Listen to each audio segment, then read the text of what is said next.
thank you so much again for inviting me today. I'm just so excited to be with you. Linda is one of our new friends in COVID. How many of y'all made new friends in COVID? Yes, yes, yes. But with Linda, I actually now have hugged her in person, so I love her even better. Yes.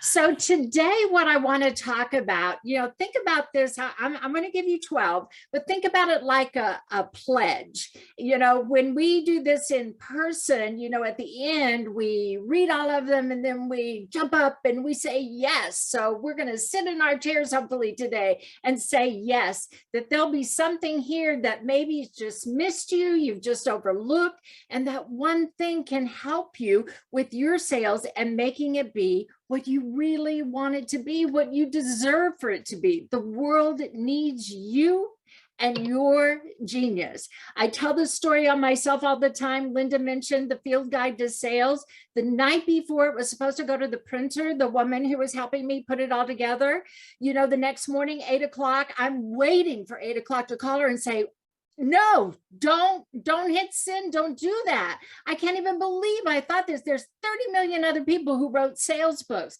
Well, the truth is, and she was very adamant and hung up on me. She said, well, I don't know any of them that say Debbie Mrazek on them, so we're going. And of course we went, and it was just changed my life.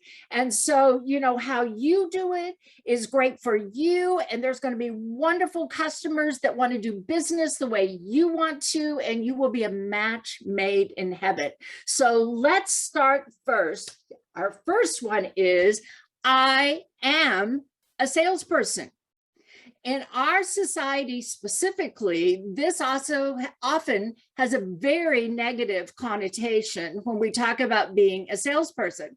But the truth is, in America and anywhere else, until somebody sells something, nothing happens. You can invent whatever, you could design, you could think about, but unless you sell it, it doesn't work. There's no money, there's no commerce, there's nothing that exchange hands, nothing grows, nothing happens. So you need to get clear in your head. I am a salesperson, and that is an awesome thing. It's awesome, awesome. It is how the world works. It's how it's always worked. So first, I want you to check your attitude, kind of like if you say, I am a salesperson out loud, does your tummy just kind of go, no, Debbie, no. If it does, I want you to inhale, exhale slowly, and tell yourself again that you're a salesperson. You are going to be fine. And here's the truth. You've already been being a salesperson. So imagine if you embraced it, how much better would that be? So number 2 is, I have a forecast and a plan. You really know what you want, what you're going for. This is another thing. People don't want to talk about money. They don't want to talk about numbers. Well, that's how you keep score in this game. You are a salesperson. You have to do sales. You have to generate a certain amount of sales at a certain amount of profit to continue doing what you do. All of us own our own businesses, and we love it. And we want to continue doing that. We do not want to go back, for the most part, everybody I see on here, go back to the corporate world. So we have to talk about money. We have to talk about pricing. We have to talk about our plan and our forecast. And what I always say to people is, it doesn't matter what your forecast is. Don't you dare say, Deb, I really, really, really would like to do $1 million or $500,000 this year, but, I don't think I can, or I'm good enough. No, no, no. What do you want it to be? Start with that number. Let's say you want to do $500,000. What is your product or service cost? Divide that by $500,000, and then how many do you need to sell to get to that number? And then we're going to get to this in another part of the presentation about if you can identify clearly who you want, you'd be amazed, just the 7 of us on this call live right now, you do not know who we know. We might be able to help you with your plan today. So the reason I wrote the Field Guide to Sales in the first place was I started my career at Texas Instruments, and guess what? What was revered at TI? Numbers, engineering, metrics. And so I learned about forecasting and planning and real numbers, actual numbers, keeping up with them. And so it is critical to your success that you are measuring what you want to do and keeping up with it, not once a year at the end of the year, but every single day all year. A sales forecast is something that should be a very live document for you today.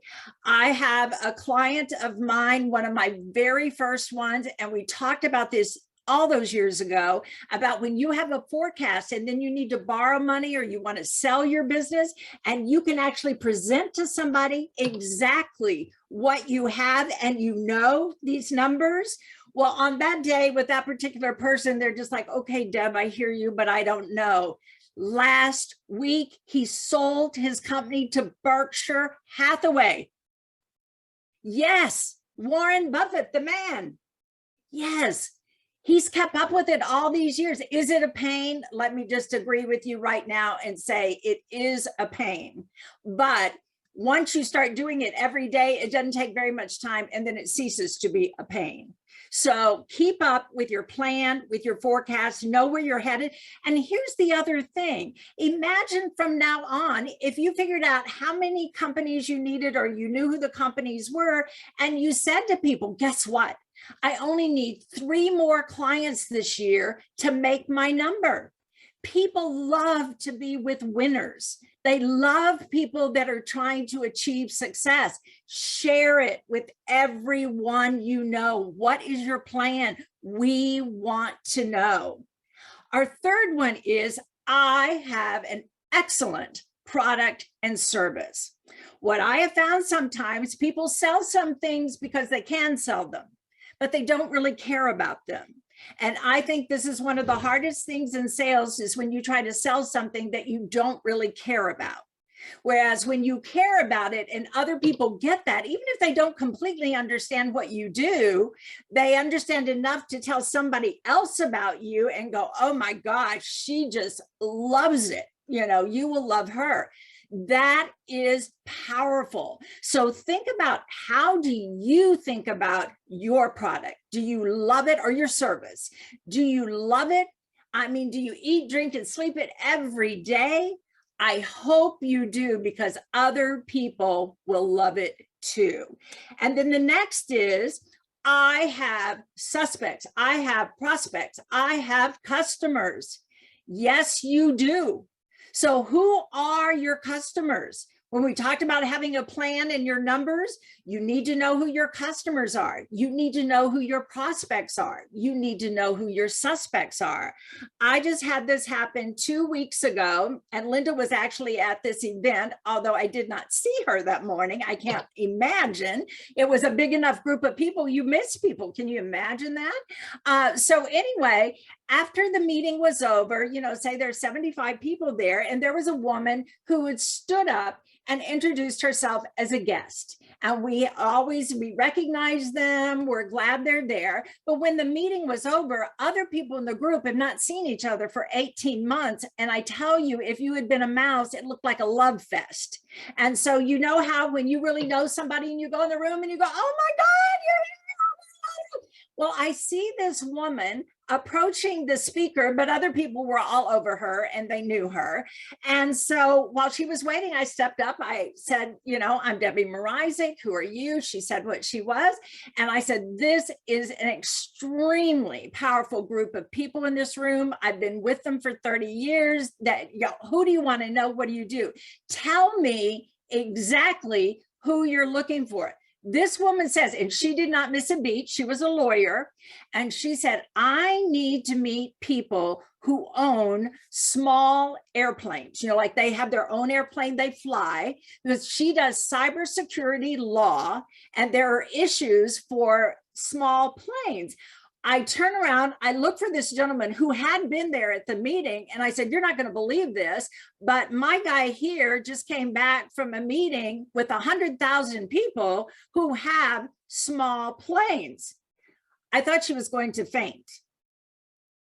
And she looks at me and she said, well, I don't think so. And I said, oh, I do think so. And I know him and I will introduce you. Let me tell you, I've introduced him now. Not only did he know 100,000, he actually knew 680,000 are in his organization.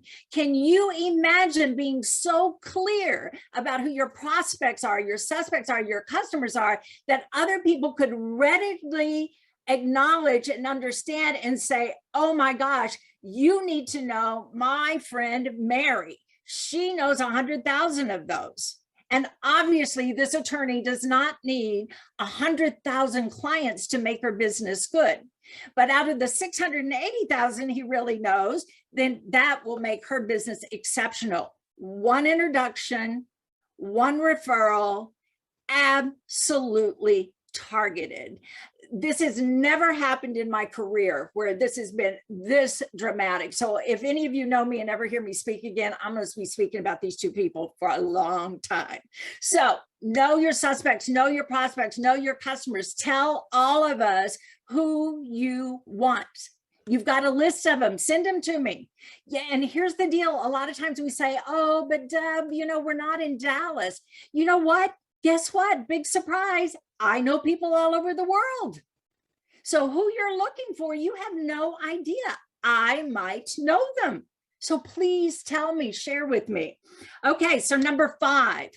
Okay, so time is finite. We're all understanding that. 7 days a week, 24 hours a day, 168 hours. I always say this is the great equalizer on the planet. It doesn't matter if you're man, woman, child, that's all you get.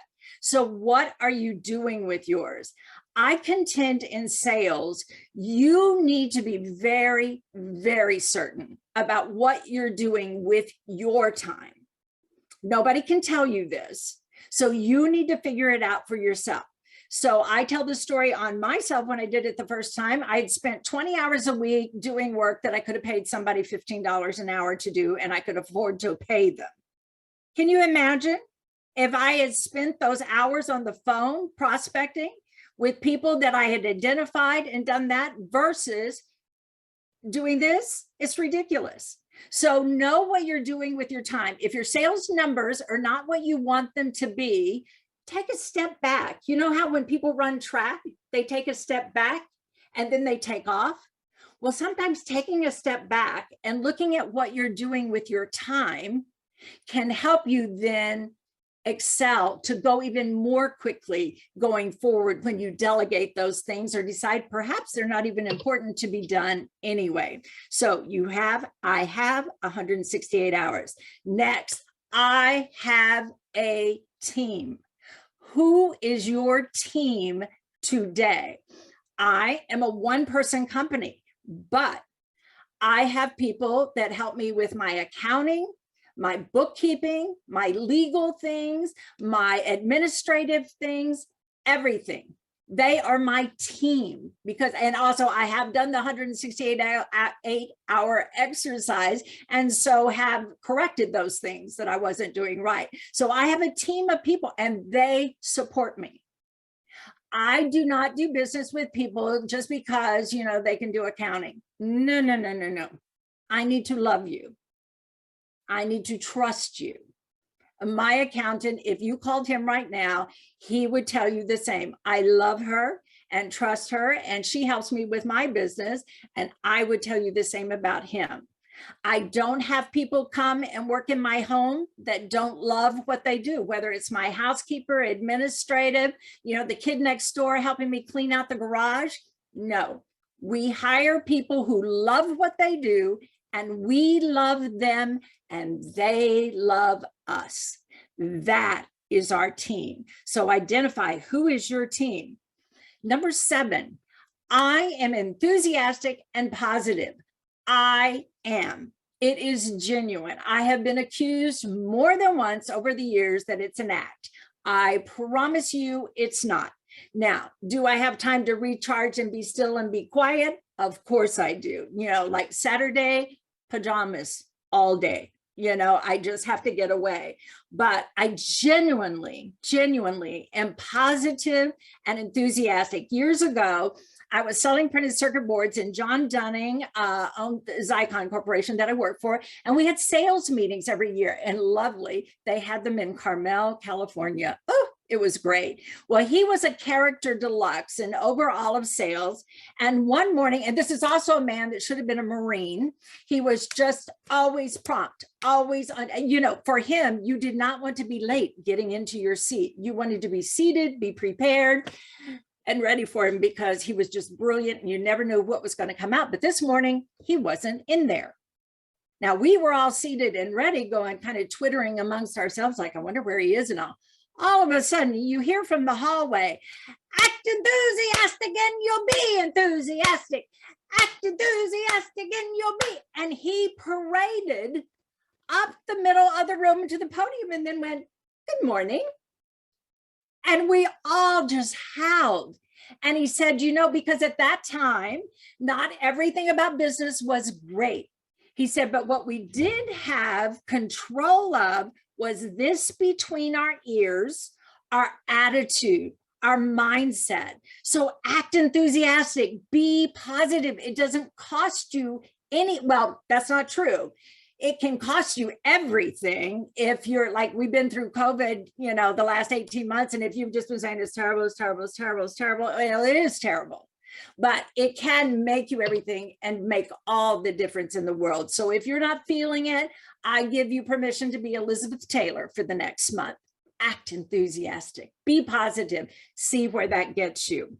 Number 8, I am attractive, attract, IVE. And what I mean about this is what you do, people know. They call you, they think of you. It's just like when that comes to their mind, they go, I'm calling Emily right now. Or you have to call Emily right now. No, you're standing there with your phone. Call her now. She's the one now. And they call Emily, and Emily cracks up and says, you know, Debbie's just like that. You have to deal with it. And darling, I will take care of you.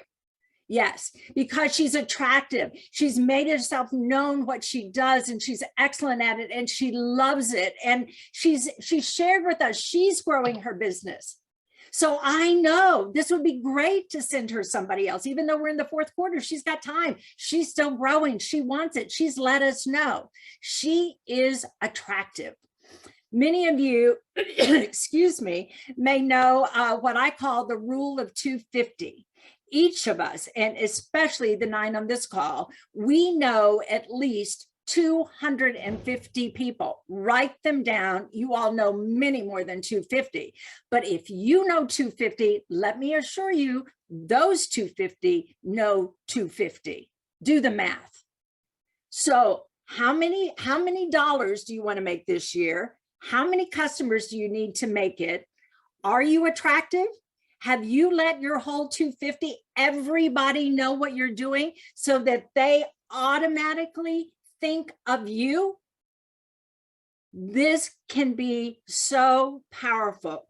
If you had told me 20 years ago, 25 years ago, sorry, I get worked up, that people would call me on the phone and say, hi, Debbie, you don't know me, but my friend Julie said to call you, and you would kick me in the butt and make me do this like you did her, and you would charge me this. Is that right? Yes. When can we start? That's the entire sales cycle.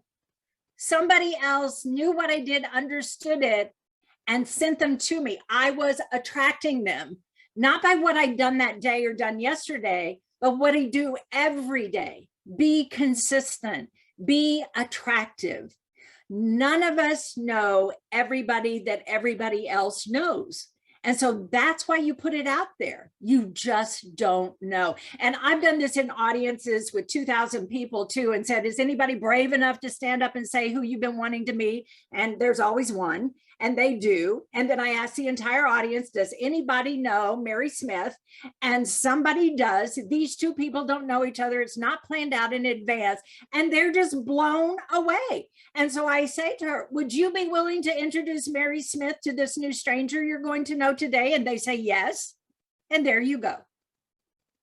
So know who you know, Make sure they know you, make sure what you're doing, how you're behaving, what you're offering, everything about you is attractive. Number 9, ooh, and this is tough for salespeople. There's a thing in sales called the fortune is in the follow-up. One of the reasons people hate salespeople so bad is because they'll tell them about something and then they don't do any follow-up. And the customer is waiting and waiting or thinking you're going to, and you never call. So I always say, if you're not going to follow up, don't start up, because you're aggravating the world to death. I am great at follow-up. Needs to be one of your pledges. I am great at follow-up. Now, here's the deal, myself included, and I was just sharing with Linda before we came on the call today. Yesterday was one of those days that I'd committed, that I said, I'm going to get back to you and let you know, and I got to 11 o'clock last night. I had not done that. Okay, I had not. It's true. So this morning I started by saying, I apologize. Thank you for being so patient with me, but this is it. You know what? When you own it and tell them, even when you're not great at follow-up, but you do follow up, they still love you because you did. They're not sitting there, no, you were supposed to call me yesterday, you didn't, I ain't dealing with you. No, they don't do that. They're human too. So be great. I am great at follow-up. Number 10. And this is why we're all here today. And this is one of my very favorites. I'm an extremely curious person, always have been. And I've oftentimes thought that was really the key to my success. I'm genuinely curious. How are you doing that? It's like, even if I don't do it or need it, it's like, how does that work? But number 10 is, I am learning. I am always learning, always learning. Just like today, you may know all these things we've talked about, but maybe there'll be one that kind of sticks out and goes, you know what, girl, I need to work on that. That needs to be a little bit better, but I'm always learning. And when you have that mindset and you're going forward, this is why people quit wanting to work with people sometimes, is they stagnate. They're not learning new things. They're not trying, and I'm not talking about skydiving here, but they're not trying new things. They're not keeping up with their industry, what the world is needing, like what Linda's doing here. This isn't just for the United States. Her mission is global. Global. Well, maybe 20 years ago, we wouldn't have tried having a global community without a web and an internet and a Zoom and all that. But Linda knows that this can happen today. She has the tools for it. She's learning how to do it, and she's going to continue to learn things as time goes forward, because her mission is solid. She understands it. She knows who she wants. She is always learning. All of us need to be learning all kinds of things. You never know what somebody else, will need to know. And you know what? And that's one of those random things, when people say, like at parties sometimes, what is something that you know how to do that we don't know how to do? And I say, I'm great at making Grand Marnier soufflés. And they're like, are you kidding? You know where the kitchen is? It's like, yes. And I make them beautifully. Well, just that. So you're not just your business. It's about learning, being open to new things, trying new things. Because when you do that, I don't know exactly how the brain all works, but I know it works. And it allows us to be more broad in what we can do and what we receive. So I am always learning. Number 11, I believe in me. Ladies, we all know each other, even though we don't know each other. We know how us girls are. Oh, they're better. They can do that better than me. Oh, they're cuter than me. Their shoes are cuter than mine. Da, da, da, da, da, da, da, da. No, no, no, no, no. You are enough exactly as you are. And the world needs you as you are. They don't need you trying to be somebody else. You need to believe in you, in who you are, what you need, what you do. I tell this story on myself. When I started in outside sales, I was calling on the downhole seismic industry in Houston, Texas. And You know, they hadn't ever seen a girl, much less a 27-year-old girl, you know, just out of college and bright-eyed, bushy-tailed and finding her way in the world. And so I tried to be like them. You know, I wore dark suit, dark shirt, you know, dark, dark, dark, dark, dark. I didn't talk about, you know, I did have a son at that time. I never talked about him. Didn't talk about my 2 dogs, my cat, my husband, nothing, just business. And I had a woman about a year in who said, Debbie, you know, the sooner you start being you, the better this is going to go. And I said, I am, no. She said, I get that you understand technically how all that stuff works and you can sell it.